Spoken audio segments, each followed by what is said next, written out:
আমরা বর্তমানে আছি হচ্ছে নালিতাবাড়ি উপজেলার নয়াবেল ইউনিয়নের হাতিপাগাড় এবং ভাঙা এলাকায়। এখানে আমরা আজকে অবৈধ বালু উত্তোলনের বিরুদ্ধে ভালো মাটি ব্যবস্থাপনা আইন অনুসারে আমরা মোবাইল কোর্ট পরিচালনা করছি।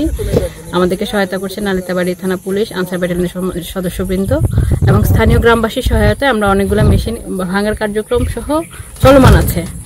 আমাদের ইতিমধ্যে আমরা 2টি ট্রাক জব্দ করেছি এবং দুজন ব্যক্তিকে আটক করেছি। জেল জরিমানা পরবর্তীতে জানানো হবে।